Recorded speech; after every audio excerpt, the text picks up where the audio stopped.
Bismillahirrahmanirrahim. Assalamualaikum warahmatullahi wabarakatuh. Salam. Alhamdulillah pada hari ini Ustadz bisa bertemu lewat antum kelas 12 IPA walaupun kita lewat online. Namun kita bersyukur kepada Allah Subhanahu wa taala. Allah memberikan kepada kita beberapa kenikmatan yang bisa terhingga, nikmat sehat, nikmat kesempatan, dan yang paling mahal adalah kita masih ada pada nikmat Islam dan Sunnah. Anak-anakku yang Ustadz cintai, alhamdulillah Ustadz diberi kesempatan untuk menjelaskan materi kimia kelas 12 dengan pokok bahasan sifat koligatif larutan. Apa itu? Kita bahas dulu apa itu larutan. Kelas 11 antum. Jadi kumaha mapel teh? Udah belajar yang Ustadz yang namanya larutan. Larutan terbentuk oleh dua komponen, yaitu pelarut dan zat terlarut. Benturkan 2 hari sebelumnya. Anda bayangkan antara dari larutan gula, antum bayangkan larutan gula atau air gula, maka air jelas sebagai pelarut dan gula sebagai zat terlarut. Anda bisa membayangkan. Contoh kedua, antum mau buat namanya air kopi, sediakanlah air panas, maka air panas sebagai pelarut, kopi dan gula sebagai zat terlarut. Sehingga ketika antum membuat air kopi, minimal ada 3 komponen, 1 pelarut, 2 zat terlarut. Jelas ya? Oke, kita lanjutkan.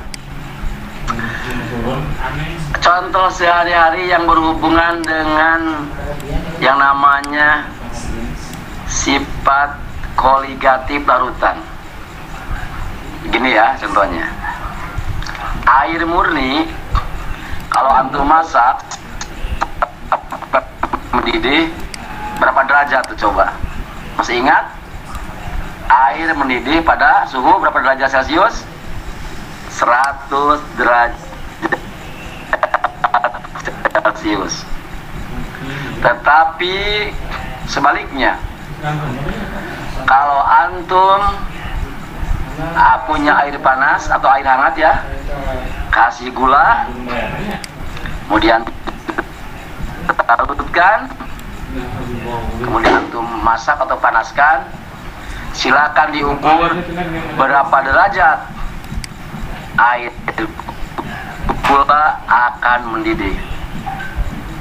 Hasil penelitian para ahli kimia dan ahli fisika, ternyata larutan gula memiliki titik didih di atas 100 derajat Celcius. Artinya larutan memiliki titik didih yang lebih tinggi dari pelarut aslinya. Jadi air titik didihnya 100. Kalau antum punya air kopi, coba panaskan sampai mendidih, yakin itu di atas 100 derajat Celcius. Ada selisih kan? Itulah contoh dari kejadian namanya sifat koligatif larutan. Adanya penambahan titik didih dibanding pelarut murninya. Oke, sekarang contoh yang kedua. Antum masukkan air ke dalam kulkas. Apa yang terjadi? Air akan membeku menjadi es. Hasil penelitian, air akan membeku pada suhu 0 derajat Celcius. Air membeku pada suhu 0 derajat Celcius. Tetapi sekarang coba antum air gula antum masukkan dalam kulkas, teliti, ukur Suhunya berapa membeku?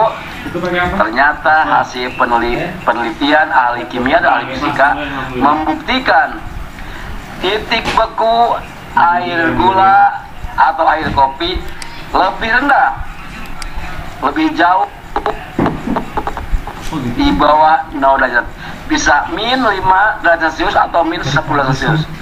Artinya titik beku larutan lebih rendah dibanding titik beku pelarut murni.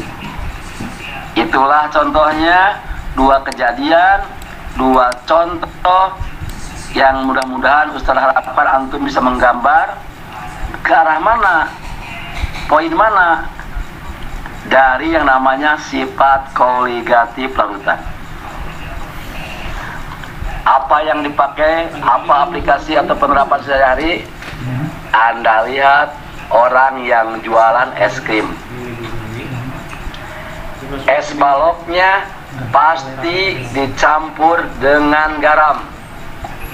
Ulangi lagi, orang yang jualan es krim, yang artinya yang konvensional ya, yang pakai misalnya pakai roda atau dipikul buat sendiri es krimnya, itu pasti es balok yang sudah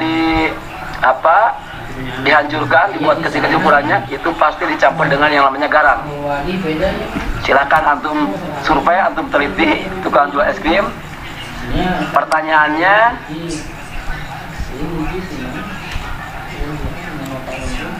ada hubungannya dengan bab ini nih. Mengapa tukang jual es krim mencampur es batu dengan garam?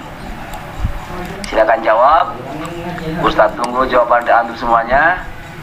Saya kira untuk pertemuan perdana tidak usah panjang lebar. Insya Allah, jika Allah mengizinkan, kita akan bertemu lagi pada waktu yang akan datang. Mudah-mudahan yang sedikit ini bermanfaat, menjadi motivasi antum untuk semangat mencari ilmu, baik ilmu syar'i maupun ilmu umum. Mudah-mudahan menjadi bekal untuk ibadah kepada Allah. Yakin Ustaz antum sudah rindu ingin ke pesantren kan? Cukup sekian.